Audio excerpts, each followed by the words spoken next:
நமக்கு அரணான ஒரு கோட்டை. தம்மை நம்புகிறவர்களை என்ன செய்திருக்கிறார்? அறிந்திருக்கிறார். கர்த்தர் நல்லவர், இக்கட்டு நாளிலே அரணான கோட்டை, தம்மை நம்புகிறவர்களை அவர் என்ன செய்திருக்கிறார்? அறிந்திருக்கிறார் அப்படின்னு அதே கர்த்தரை பற்றி அதே அதிகாரம் என்ன சொல்லுது? 2வது வசனம் என்ன சொல்லுது பாருங்க. கர்த்தர் எரிச்சல் உள்ளவர், நீதியை சரி கட்டுகிறவருமான தேவன். கர்த்தர் நீதியை சரி கட்டுகிறவர், உக்கிர கோபம் உள்ளவர். கர்த்தர் தம்முடைய சத்துருக்களுக்கு பிரதிபலன் அளிக்கிறவர். அவர் தம்முடைய பகைஞருக்காக கோபத்தை வைத்து வைக்கிறவர்.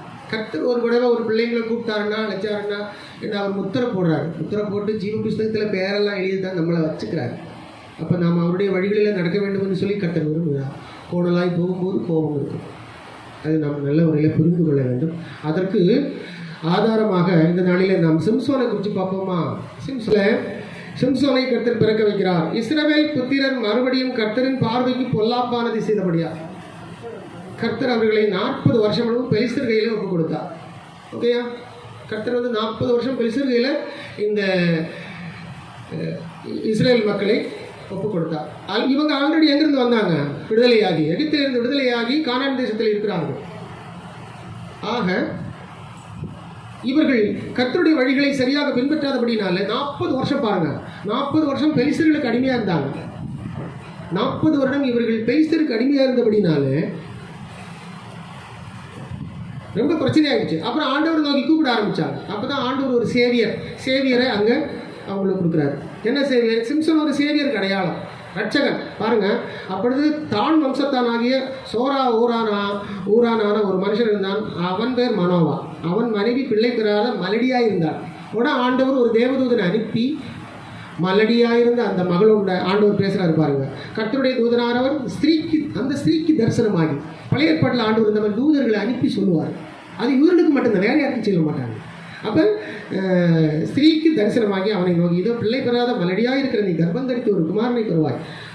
அதனால் நீ திராட்சரசம் குடிக்கக்கூடாது. திராட்சைன்னா நீ தண்ணி இல்லை, அந்த ஒயின் எல்லாம் குடிக்க வேண்டாம். திராட்சரசம் குடிக்காமல் மதுபானமும் குடியாதபடிக்கு, தீட்டானது ஒன்றும் ருச்சியாதபடிக்கு எச்சரிக்கையாது. தீட்டானதுன்னு சொன்னால் அது ஒரு சில விஷயங்கள் இருக்குது.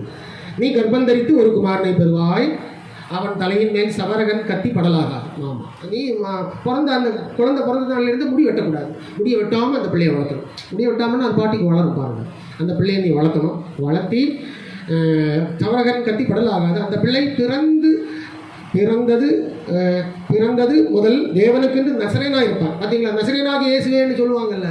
இப்போ சிம்சன் நசரேயன். அப்போ அவன் இஸ்ரவேலை பெலிஸ்தரின் கைக்கு நீங்களாக்கி ரட்சிப்பான். இப்போ சிம்சோன் பிறக்கிறது இந்த பர்பஸ் தான். அது காட்ஸ் பர்பஸ்.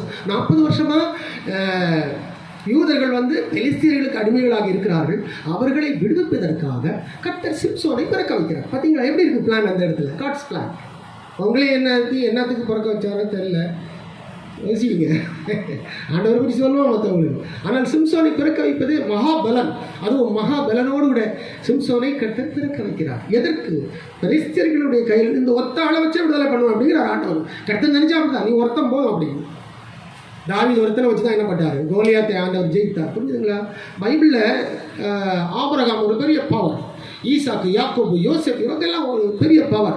அதெல்லாம் தாண்டி அடுத்த பகுதியில் ராஜாக்களுடைய காலத்தில் எலியா, எலிசா சூப்பர், 2 பேருமே சூப்பர் பவர். மோசே ஒரு சூப்பர் பவர், கிங் டேவிட் ஒரு சூப்பர் பவர், சாலமன் ஒரு சூப்பர் பவர்.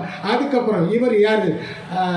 இவர் நம்ம தீர்க்கதரிசி சாமுவேல் ஒரு சூப்பர் பவர். இந்த லீடர்ஸ் எல்லாம் பார்த்தீங்கன்னா they all are super power. ஒவ்வொருத்தரையும் வைத்து ஒவ்வொரு விஷயத்தை செஞ்சுருக்கிறார். அதுதான் கர்த்தர்.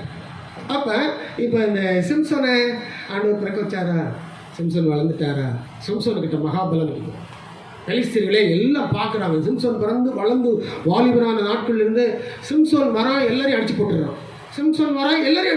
மகாபலம். சிம்சோனை மாதிரி இந்த பூமியில் ஒருத்தன் பிறந்ததும் கிடையாது, இனிமேல் பிறக்க போகிறதும் இல்லை. அதுதான் ஆண்டவருடைய ஒரு ஃபஸ்ட்டு குவாலிட்டி. இன்றைக்கி இந்த சிம்சோனுங்கிற பேரை தான் தமிழில் நாம் சிம்சோன்னு வச்சுக்கிறோம்.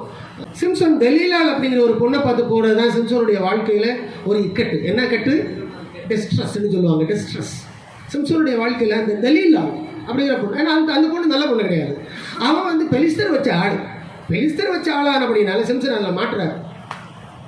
சிம்சன் சொல்கிறாரு, இப்போ ஒரு நசரேய விரதம், ஒரு நசரேய பொருத்தனை சிம்சோனுக்கும் ஆண்டவருக்கு இருக்குது. என்ன பொருத்தனை? அதுக்கு பேர் நசரேயன் பற்றி. அப்படின்னா முடியை பற்றி சொல்லக்கூடாது யாருக்கிட்டையும். எனக்கு அப்படி சொல்லக்கூடாது. உன் முடியை பற்றி என்ன மகாபலன் எங்கிருந்து வந்ததுன்னு எல்லாரும் கேட்பாங்க. ஆனால் உன் முடியை பற்றி என்ன பண்ணக்கூடாது, சொல்லக்கூடாது. அதுதான் நசரேய விரதத்தினுடைய ஒரு ஸ்பெஷல் குவாலிட்டி. அதை யாருக்கிட்டையும் சொல்லக்கூடாது.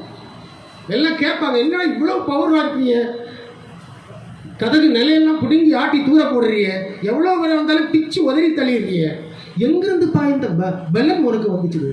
அவனை ஒரு இரட்சகனாகவே கர்த்தர் பிறக்க வைத்தார். ஆமென். அல்லேலூயா.